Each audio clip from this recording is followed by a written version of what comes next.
Assalamualaikum Sobat Yufid. Sekarang ribuan video Islam di harddisk ini boleh Anda miliki. Mau? Hubungi kami sekarang ya. Kami tunggu ya.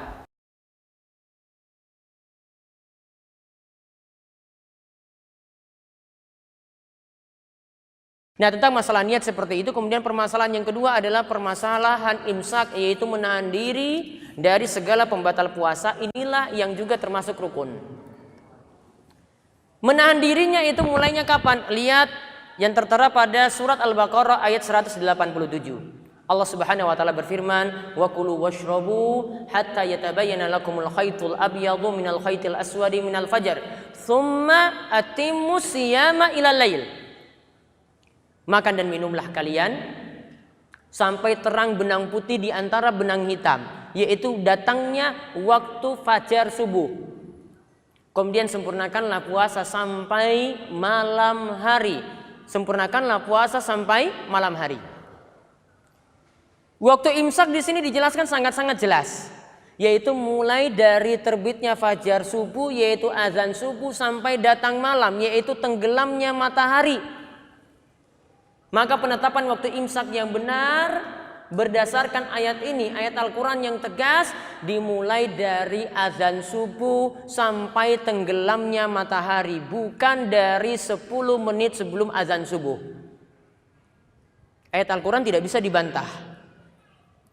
Dan prakteknya juga dari Nabi Shallallahu Alaihi Wasallam, beliau ketika makan sahur itu biasanya diakhirkan.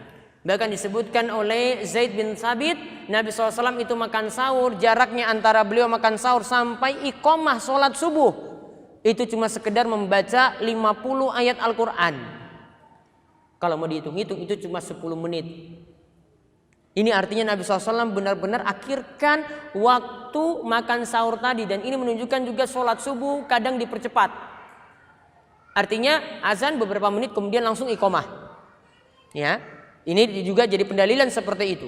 Ini menunjukkan bahwasanya waktu 10 menit sebelum azan itu adalah waktu yang sebenarnya masih boleh untuk makan dan minum. Sehingga kalau ada yang membatasi atau ada yang melarang para jamaah untuk makan dan minum, teriak-teriak, sekarang sudah waktu imsak.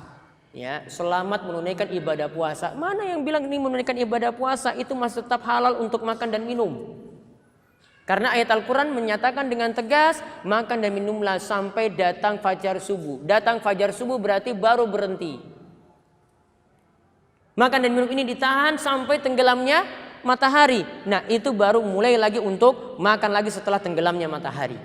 Maka pendapat yang kita lihat di sini yang menyatakan waktu imsak mulai dari azan subuh itulah yang lebih tepat. Walaupun sebagian ulama itu punya sifat kehati-hatian, mereka katakan tetapkan jauh-jauh sebelumnya biar orang itu tidak mepet dengan azan subuh. Ya, maka kita katakan kalau larang itu tidak boleh. Namun kalau mewanti-wanti jamaah misalnya, ini nanti sebentar lagi ada azan subuh 10 menit lagi. Nah, ini masih dibolehkan. Namun kalau melarang, ini sangat-sangat jelas bertentangan dengan ayat Al-Quran yang Allah katakan sendiri, imsak itu baru mulai ketika fajar subuh tiba. Adapun tentang pembatal-pembatal puasa dan yang lainnya, ya silakan diulas lebih jauh dalam buku ini, ya karena waktunya yang terbatas dan selanjutnya nanti bisa dilanjutkan dengan tanya jawab. Jadi makin luas tanya jawab saja.